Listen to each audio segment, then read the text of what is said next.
Banyak orang yang bilang Wuling Almas Hybrid ini adalah Wuling Almas facelift alias model baru ya sebenarnya. Tapi sebenarnya bukan. Wuling Almas Hybrid ini adalah varian tertinggi yang baru saja diluncurkan. Jadi Wuling Almas RS dan Wuling Almas standar itu masih dijual dan harganya starting dari 200 jutaan sampai yang paling tinggi ini 470 jutaan. Jadi di video kali ini kita akan melakukan full impression dari Bandung ke Jakarta dan kita akan pakai macet-macetan di Bandung. Tahu sendiri kan kalau weekend di Bandung kayak gimana? Nah, biar di jalan tetap semangat, kita minum ini dulu. Kopiko Lucky Day. Ini enak banget.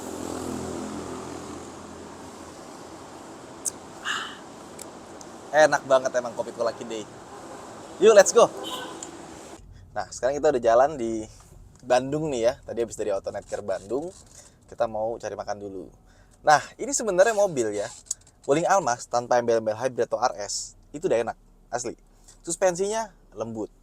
Terus juga peredaman kabin tuh ya, lihat motor lewat dan kawan-kawannya itu suaranya itu juga kedap sekali. Dan ada satu hal yang dibanggakan sama pemilik Wuling itu adalah Wuling itu bodinya tebal, tapi karena tebal itu jadinya berat ya. Jadi kalau misalkan adu banteng atau nabrak dan sebagainya, bodinya itu kuat sekali. Even depannya kan banyak kan bumper tuh plastik ya, pakai buat ngehajar gitu ya, depannya itu masih tergolong kuat ya. Tapi kita beli mobil kan bukan buat adu banteng sebenarnya ya. Jadi kalau misalkan kalian mencari mobil yang kuat-kuatan gitu ya, kalau nyeruduk atau segala macamnya, ya ini dibilangnya Wuling itu gapuro.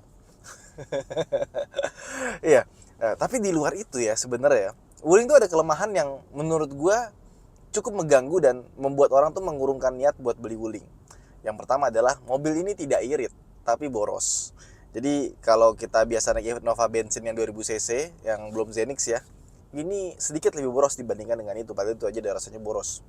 Terus mesin ini tenaganya gede, 1500 cc turbo yang versi standar sama RS ya. Cuman dia butuh waktu buat spooling, sehingga kalau kita dari standing still atau kita dari kecepatan rendah kita terus mau nyusul gitu ya, turbo lag itu berasa banget gitu loh. Tapi pas sudah kick in gak enak. Nah, di Wuling ini dua hal itu tuh langsung diperbaiki karena mesinnya ada mesin listrik. Dan mesin listriknya mungkin kalian pikir, ah ini hybrid pasti kayak Toyota nih ya kan. Mungkin teman-teman ada pernah naik Corolla Cross yang hybrid, atau pernah naik Lexus CT200 atau semacamnya yang hybrid Toyota lah. Itu kan rasanya hybridnya itu cuma bikin irit doang, nggak nambah performance. Kalau Wuling Almas Hybrid ini beda. Jadi bukan cuma buat nyari performance doang, bukan cuma nyari irit doang, tapi dibuat performance karena lebih berasa bawa mobil listrik dibandingkan dengan bawa mobil hybrid. Beda loh maksudnya. Mobil hybrid yang pernah gue coba gitu ya, let's say Corolla Cross yang Toyota-Toyotaan gitu ya, itu rasanya lebih kayak bawa mobil bensin. Cuma kalau pas lagi pelan ada motor listriknya.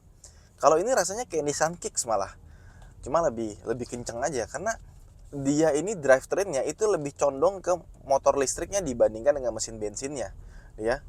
Ini kayak lagi jalan nih, ini bener-bener pakai motor listriknya dan tenaga motor listriknya tuh gede. Jadi kalau kita gas gini tuh langsung tuh kan ada yang gubrak di belakang barang-barang ya. Jadi tenaganya sih top. Gua rasanya kayak naik Ioniq sih dibandingkan naik mobil bensin atau dibandingkan naik mobil hybrid. Nggak kayak rasanya bawa mobil yang masih ada bensinnya gitu. Rasanya lebih ke mobil listrik tuh. Tuh ngesot. Gokil, tenaganya enak. Jadi itu tuh yang pertama udah solve, yang masalah putaran bawahnya lama, dia masih spooling dulu. Jadi kalau kalian ngerasa aduh Wuling ini nih bagus, cuma kok mesin turbonya agak lemot bawahnya ya. Nah ini nih udah masalahnya terselesaikan. Bahkan asik untuk mobil di bawah 400 jutaan, mungkin ini rasanya kayak bawa Nissan Kicks tapi lebih gede tenaganya. Jadi buat selip-selipan walaupun bodinya gede, tebel gitu ya, berat, kata rasanya cus. What you push is what you get. Lu injek langsung bet gitu rasanya mobil listrik. Kalau mobil biasa kan nunggu turun gigi dulu kan. Nah ini itu enggak. Terus yang kedua, irit. Yap, betul mobil ini irit ya. Cuma banyak yang mengeluhkan ini hybrid tapi kok iritnya kayak mobil biasa gitu loh. Ya memang mobil ini pertama gede ya. Tenaga juga gede. Jadi kalau misalkan kalian berharap iritnya bakal kayak hybrid Toyota sih kayaknya enggak ya. Kayak Corolla Cross atau mungkin kalian adu sama Zenix gitu ya. Ya, Zenix masih lebih irit padahal untuk sebuah hybrid Zenix itu nggak irit-irit amat. Tuh. Tapi untuk mobil yang performanya seperti ini dengan konsumsi bahan bakar yang gue dapetin itu sangat baik ya. Apalagi di kemacetan. Nah, kalau misalkan mobil hybrid itu dia itu unggulnya di kemacetan. Kalau untuk jarak jauh, kita misalkan bawa jarak jauh dari Jakarta Klaten sama-sama 100 km per jam. Itu dibandingkan dengan mobil yang pakai CVT, ya, belum tentu dia lebih irit yang hybrid ini. Nah, jadi hybrid itu berasa banget ketika kita di perkotaan. Kayak misalkan lagi begini gitu ya. Karena ketika lagi di perkotaan, even seirit-iritnya mobil diesel, itu langsung merosot tajam. Yang tadinya bisa 120 bisa cuma 18, 19 karena saking macetnya. Dia lagi idle sama stop and go itu tuh makan lumayan banyak bensin. Makanya nggak irit. Tapi mobil ini macet bisa irit. Itu sih yang top sih. Karena hybrid itu efisien sekali pada saat stop and go dan ketika macet mesinnya mati. Terus ngomongin soal mobil hybrid gitu ya. Ada mobil hybrid yang ketika mesinnya mati, AC-nya ikutan mati, cuma angin doang gitu loh. Kalau ini enggak, karena kompresornya sudah pakai elektrik. Jadi yang muter kompresornya itu dia pakai motor listrik. Jadi pas kita lagi berhenti dia nggak panas. Dia seperti hybrid Toyota. Hybridnya Honda kayak Honda Jazz Hybrid gitu ya, dia masih panas. Tapi nggak tahu kalau CR-V baru gimana. Cuma kalau mobil ini hybridnya bagus, nggak ada kendala. Bener-bener ini ya, kelemahan Wuling Almas yang sebelumnya itu tercover dengan baik di mobil ini. Terutama gue suka banget sama akselerasinya sih. Akselerasi di bawah 100 km per jam itu enak banget. Kayak naik Santa Fe cuma turboleknya lebih cepat lagi gitu. Santa Fe juga masih turbolek ya walaupun sedikit gitu ya. Ini enak asli. Cuma kalau kalian bandingin sama Zenix itu irit-iritnya ya jelas kalah. Jadi ojo dibanding-banding yo pasti kalah. Oke, kemudian apa perbedaannya lagi dibandingkan dengan yang varian RS ya? Bisa kita lihat dari aksen di luar yang kalau Almas RS itu merah-merah, sekarang jadi biru-biru, termasuk ke lampunya itu ada cover birunya tuh di proyektornya. Terus di belakang knalpot palsunya dikasih biru-biru juga. Sama ada logo hybrid plus dia punya pelek yang lebih gede 18 inci. Nah, udah itu doang. Dari dalam semua kelengkapannya masih sama seperti Wuling Almas RS ya, nggak ada bedanya. Sayang sekali dia nggak ditambahin teleskopik karena dia masih tilt steering doang. Sama kursinya ini belum ada perbaikan. Menurut gua kursinya masih agak kurang nyaman. Kalau dibikin lebih nyaman lagi pasti enak banget nih. Teleskopik sama kursi yang lebih bagus udah enak banget. Terus speedometernya berubah, dia jadi full digital dengan layar gede di tengah.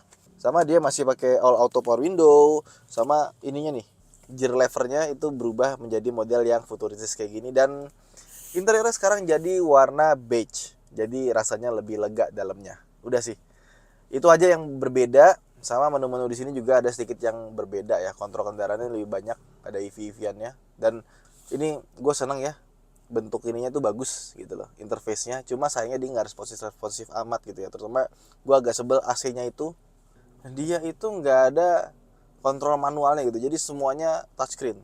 Kalau dia ada kontrol manualnya pasti lebih enak. Dan ya ini agak susah nih, karena masih ada ininya sih. Kalau dinaikin, dihilangin lebih gampang. Oke, sisanya sih nggak ada masalah sih. Gue suka dia ada cruise controlnya, lane keeping assist-nya, ada traffic jam assist-nya. Jadi lampu merah begini kita bisa mobilnya itu jalan sendiri gitu, nggak usah dipencet apa-apa, dia akan ikutin mobil depan. Nah, traffic jam assist jalan di depan. Atapnya juga udah pakai panoramic sunroof, ada electronic parking brake dan kawan-kawannya. Sama bisa ngerem otomatis.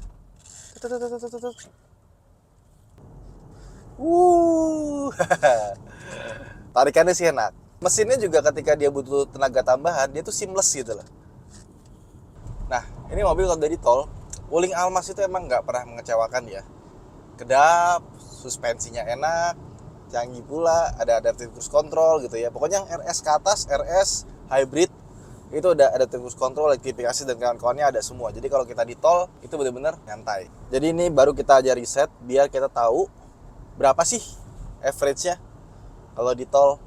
Jadi hybridnya Wuling ini ketika di tol ini kan lagi turunan ya, dia engine brake ya. Si mesinnya itu dia akan ngisi ke sini nih, ke baterai.